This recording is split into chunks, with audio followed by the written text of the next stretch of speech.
Maayong adlaw mga kaigsuunan, mga katawan sa laak. Nianapod kita sa laing yugto sa atong pagtuki sa mga proyekto sa lungsod sa laak. Makita nato dinhi ang maong public terminal, bagong gambalay nga dukol sa public terminal o bagong building.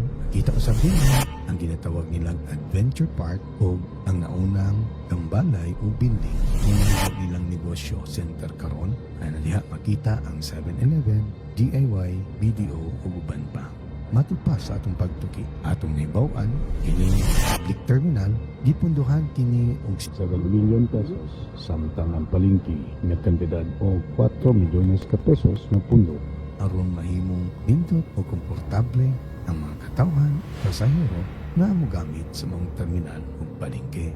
Gani, ato usang nahibaluan nga naghimo pagyud og lakbay-aral o benchmarking activity ang pipila ka membro sa Sangguniang Bayan ug miadto kini sa syudad sa Maramag aron mahimong modelo ang maong palengke ug terminal sa maong lugar. Unya, mamahimong medyo kapariha ang panagway sa maong proyekto.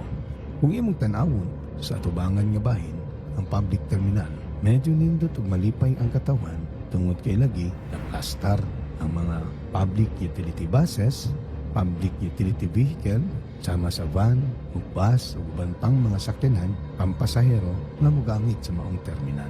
Medyo makaingon sad ka nga muhaon ang maong gasto na nagkantidad og 7 milyon pesos. matod pa sa ating pagtuki na kining terminal sama sa syudad sa Maramag na anay ginatawag nilang 4 days of upat ka terminal o kabuhugna sa maong building na aron medyo dako siya o daghan ang makagamit o ma-accommodate ng mga sakyanan pampasahero.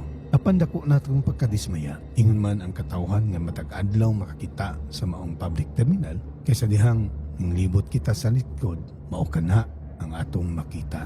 Nasukad kaniadto bago pa man nahuman ang maong pag-construct sa maong terminal. Mao na kana ang panagway, wala gihuman sa maong contractor. Sa atong pagtuki-tuki, atong nahibaluan na ang maong contractor sa maong pambalay, mao na si Mariel Bianca Libuangan. Umas na ila sa pangalang Bambam nga midagan karon pagkakonsihal sa lungsod sa Laak na usab anak ni Mayor ay ing Libuangan ug igsuon ni Vice Mayor Haniboy Libuangan. Dakong kasakit ang gibati sa katawhan sa diyang nahibaluan nila nga ang maong gambalay o public terminal gigastuan sa munisipyo kabahin sa pundo sa maong lokal na gobyerno nga nagkantidad og 7 milyon pesos. mao ba kini ang dagway sa maong kantidad o basin adunay purpose o gitawag tag korupsyon sa maong proyekto hinungdan mawala masunod ang nindot nga plano o gi-benchmark sa mga membro sa Sangguniang Bayan dito sa syudad sa Maramag. Sa laing bahin, ang maong nag-estudyo o nagtuki sa mga proyekto, dako usab ang kadismaya samtang naabot ang aktuang mga kauban nga man ako dito sa Adventure Park sa maong lungsod. Ang Adventure Park gituyo kana siya nga proyekto aron mahimong nindot nga laaganan sa mga katawhan na kadaiyang amenities unta ang ginabuhat o wala gani sa original nga plano kanang swimming pool. Apan dako ang kadismaya sa membro sa Sangguniang Bayan sa diyang nakita og nasugdan ang maong proyekto nga nahimo naman siyang inland resort. Atod pa kining Adventure Park ni kantidad og 25 million ka pesos. Dako kaayo ang kadismaya sa mga membro sa Sangguniang Bayan sa dihang nakita nila na maong Adventure Park convert ngadto sa usa ka inland resort na kini nga proyekto ikantidad og 25 milyones ka pesos na maong pundo gikan sa maong loan sa munisipyo sa Laak ngadto sa bangko. Miuyon ang mga membro sa Sangguniang Bayan nga mag-loan ang munisipyo aron mahimo kining usa ka nindot nga proyekto na makahatag og kalipay sa katawhan. Apan balikon ko, takong kadismaya nila na ang original na plano na nakabutang sa perspective o kining Adventure Park apan nahimo siyang inland resort. Sa unang panahon sa atong pagsunod sa maong lugar, atong nakita na wa pa kini nahuman magani ang kanang swimming pool, ang mga kilid niya na manglusot ang tubig gikan sa gawas.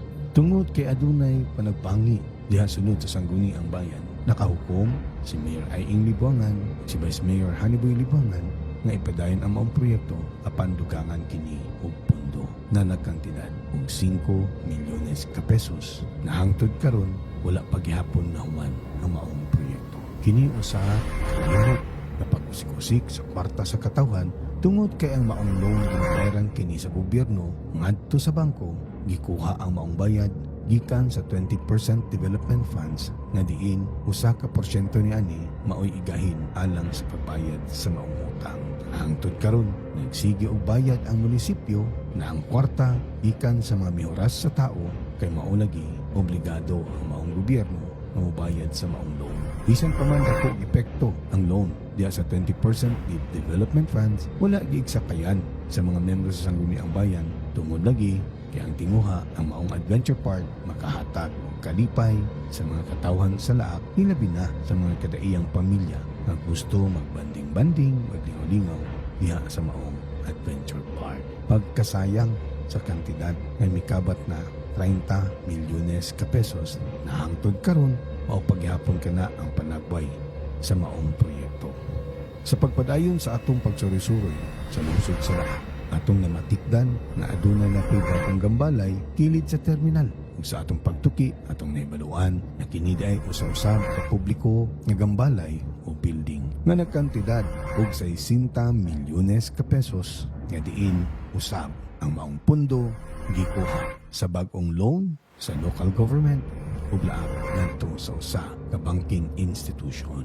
Medyo dugay-dugay na sad ang maong proyekto apan hangtod karon nagpabilin sa inana nga panagway ang maong gambalay. Dakong katingala sa katawhan nganong wala pa nahuman ang maong building.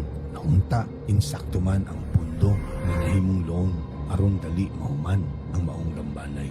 Kini ba usab sa iyong paminaw? Insakto ang maong panagway sa kantidad na loan na mikabat og 60 million pesos pagkasayang na pud sa maong kwarta nga diin ang katawhan ang nahimong kolateral tungod kay maong loan ang katawhan ang mubayad pinaagi sa mga buwis nga makuha sa lokal na gobyerno gikan sa katawhan. Dako kaayo ang epekto niani sa mga programang proyekto tungod kay adain na usad ang porsyento nga makuha sa 20% development funds na ibayad sa maong loan sa pag-construct nianing maong gambalay. Pipila na ka mga proyekto ang giloan o ang giloanan sa maong munisipyo apan atong makita dili pulido ang mga maong proyekto. Gani naay usa ka public building diha duol sa munisipyo nga karon makita nato nga adunay 7-Eleven, DIY, Bangko de Oro ug uban pa na mga negosyo. Apan sa atong pagtuki halos tanan na mga pwesto dinha sa maong Economic Enterprise Building giokupar sa pamilyang Libuangan. Ay matud pa ang maong 7-Eleven ang naka-franchise niya na ang municipal administrator ni si Maria Bianca Libuangan nga mas naila sa pangalang Bambam. Apan ang nakdakong dismaya tungod kay atubangan sa dakong building nahimong eyesore o pangit katalan abunon tungod kay mismo sa atubangan sa maong gambalay gibutangan ug usa ka balbakwahan nga gipanag-iyahan ni Mayor Aing Libuangan. Magkasayang sa maong disenyo nga giguba sa usa ka kan-anan nga balbakwahan nga gipanag-iyahan makausap pa ni Mayor Aing Libuangan. Gani nagpagawa sa usab ug kadismaya ang katawhan kay sa maong gambalay diha makita ang usa ka nightclub na matud pa ang maong nightclub adunay daghan na mga babae na nagaperform na diin mo'y ginadugok ginaadto sa mga kalalakihan ug ang kanang mga nagperform na mga kababaihan matud pa diha nagatulog sa laak tourist inn na diin usab ang maong tourist inn gipanag-iyahan ni Mayor Aing Libuangan ug diha nagatulog ang mga babaeng naga-perform sa maong nightclub. Mao ba kini ang kinaiya sa usa ka leader nga gipangita sa katawhan sa laak? Pagkasayang sa mga kwarta nga gigamit na aron ang mga proyekto makatabang sa pagpalambo sa panagway sa laak. Kay kaning mga economic enterprise building maka-generate ng kini og mga pondo tungod sa mga negosyanteng muarkila diha sa maong mga pwesto. Apan dakong pagkadismaya sa katawhan nga halos ang tanang pwesto dinha giokupar sa pamilyang dibuangan. Dako-dako ang pondo sa maong mga proyekto. Apan dili nindot ang resulta tungod kay makaingon kita na wala midapat ang kinatibuk ang kantidad na gitagana sa maong proyekto. Hinungdan na dili nindot ang mga panagwan sa mga gambalay. Kini na mga proyekto, atong gitawag kini og Monument of Corruption o monumento sa korupsyon o pagpangawat sa kwarta sa katawan.